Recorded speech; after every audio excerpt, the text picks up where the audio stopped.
Querido internauta, o meu abraço e a minha gratidão por mais uma vez você estar acessando o nosso vídeo, que você também pode assistir acessando ao site da Editora Chico Xavier, que é o www.editorachicosxavier.com.br.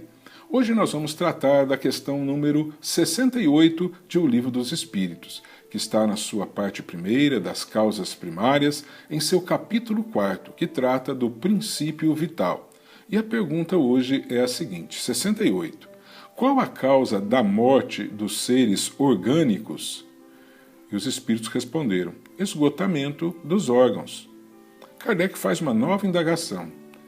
Assim, poder-se-ia comparar a morte à cessação do movimento de uma máquina desorganizada? E os espíritos responderam o seguinte, sim, se a máquina está mal montada, cessa o movimento. Se o corpo está enfermo, a vida se extingue. Bom, para que a vida permaneça, é necessário que o corpo esteja saudável e que haja junto com ele o princípio espiritual que vai lhe imprimir a vida. Uma das causas das mortes que nós temos é o esgotamento desse princípio vital. Nós, seres humanos, cada vez que vemos para uma nova vida, trazemos uma programação de vida. E nessa programação, há uma previsão mais ou menos certa da quantidade de décadas, de anos que nós devemos viver para cumprirmos essa programação que trazemos. Obviamente, esse princípio vital, ele vem na intensidade e na quantidade necessárias para vivenciarmos todo esse período que nos foi programado para experienciarmos aqui na Terra. Ao final desse período, certamente, o nosso combustível, que é o princípio vital, estará acabando, se esgotando. E com isso, os órgãos, quando vai tendo menos intensidade desse princípio vital, vão entrando em decadência, vão adquirindo enfermidades até se esgotarem e a vida acaba por perecer. A vida orgânica acaba por perecer. Esta é a morte natural, como aqui conhecemos.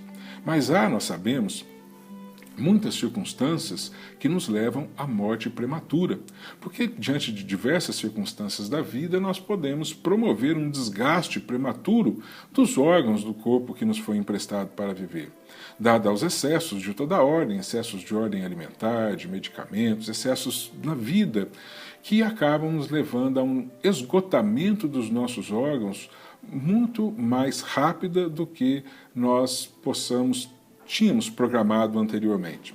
Então os nossos órgãos vai chegar um momento que ainda tem fluido vital para que possa dar continuidade à sua existência e cumprir a sua programação que foi feita anteriormente, mas os órgãos já não estão mais em condições de dar coesão, de assimilarem esse princípio vital. E aí acontece a morte prematura, que seria, quando a própria pessoa dá causa a essa morte prematura, seria o suicídio indireto, pela forma que nós relatamos. Ou pode ser o suicídio direto também, quando a pessoa, de repente, por um ato deliberado, acaba extinguindo a própria vida com qualquer ato de violência e de lesão contra o próprio corpo.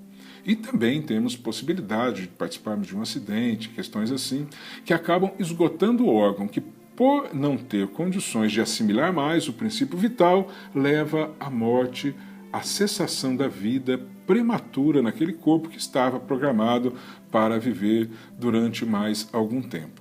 Mas sempre haverá o final da vida, ou com o esgotamento do princípio vital, pelo término daquilo que foi programado por aquele espírito reencarnante, ou então pela desorganização ou desgaste prematuro dos órgãos que, em razão das condições da vida, acabam já não tendo mais de assimilar aquele princípio vital que ainda existe ali, mas não tendo coesão, não tendo assimilação, também acaba cessando a vida.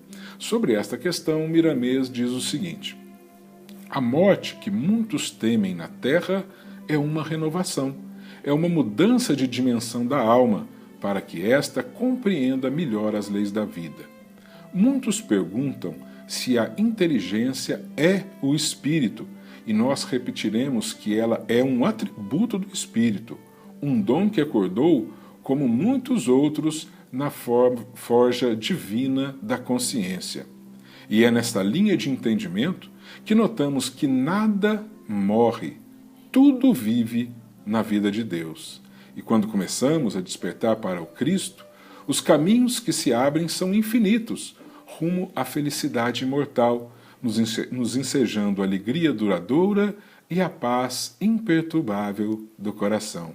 É, pois, o conhecimento da verdade que nos liberta das trevas para a luz, de sorte a somente conhecermos a vida e tirarmos da mente a preocupação com a morte. Que Jesus nos abençoe e ilumine os nossos corações. Muita paz.